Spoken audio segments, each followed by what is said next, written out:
Hey Zoomers, do you remember the Hexbug Nano? It was one of the many things that made our childhoods, but now we're all grown up. But the Hexbug, it never grew up with us, which is why I'm building the world's first Hexbug for adults. And there's no better way to make an adult Hexbug than with...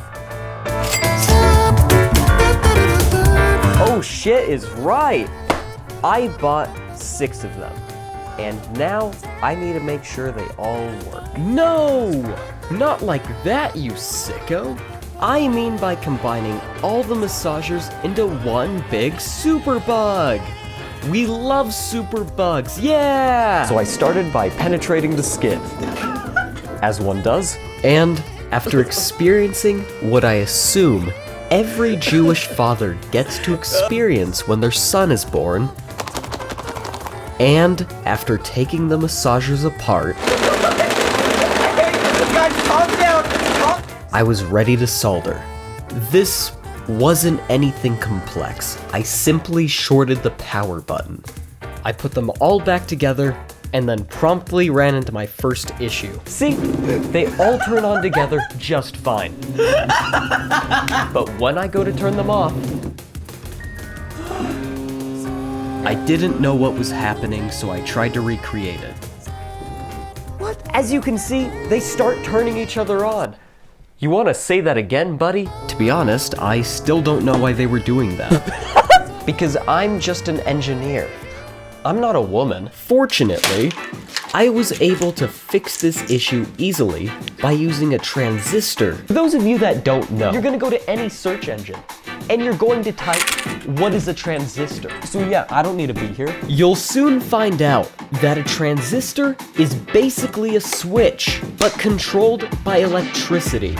I can use electricity to turn it on and off. And yes, this is necessary exposition. This means I need 6 transistors, 1 to control each massager. But I need a program to control those transistors. And I need an Arduino to run the program. And if all of that works, the massagers should turn on and off without any of the issues you saw earlier.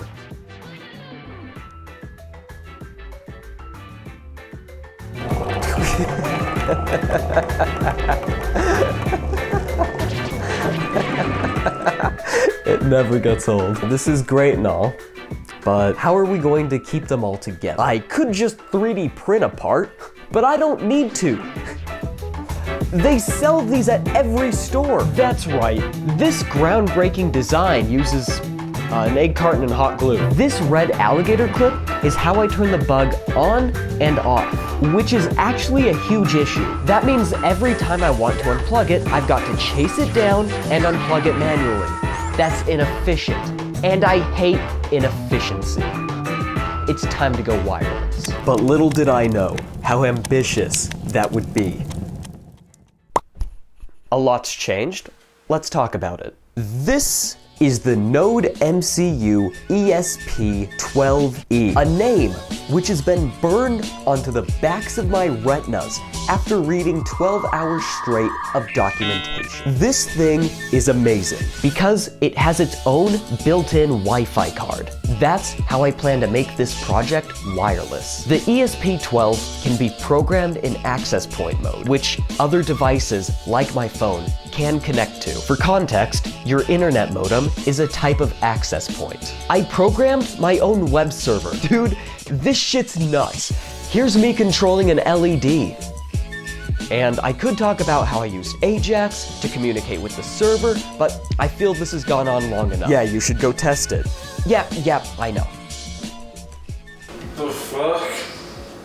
So yeah, now I'm gonna start it from my phone.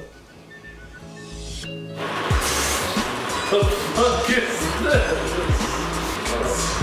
Turn it off. Here. You wanna try?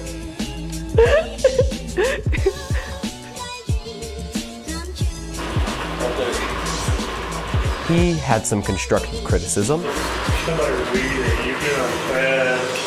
And after a couple quick modifications, I was ready to show someone else. Jesse! What's up? That's my high-functioning alcoholic friend, Jesse. How you feeling? A little hungover. I just told him he'd be coming over for pizza. Now, I've got the best thing for hangovers. Pizza. Oh, what? That's not a pizza? That is not. That's the Hexbug! Oh my lord. So soft. All right, now let's see what happens when we turn it on. Okay.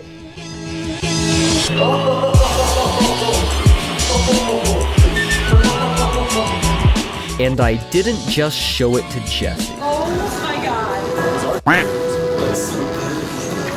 If it goes missing, we know where it went. Everyone seemed to really enjoy it. So, what do you think? Great pizza. This robot is. Does it still work as a back massager though? Boston Dynamics, you're in trouble. At this point, you're probably thinking, Caden, what was the garbage you just made me watch? Where is the Hexbug I saw at the beginning of the video? Hang on, that would be right here. It's taken me a long time to get to this point. 2 years, in fact. Which is why you may have noticed my hair changing and my house changing frequently throughout the video. Guys, I'm sorry to end the video here, but I've already achieved so much in the span of 7 minutes. If you would like to see the momentum continue into a part 2, then make sure to support this video. You will get to see this bug, you will get to see others like it. The bugs in part 2 will be bigger, they will be badder, and there will be public shenanigans. So if you want to see that second part, then make sure to support this video by hitting the appropriate buttons. I'll see you there. Okay, should I start it? Yes. Alright.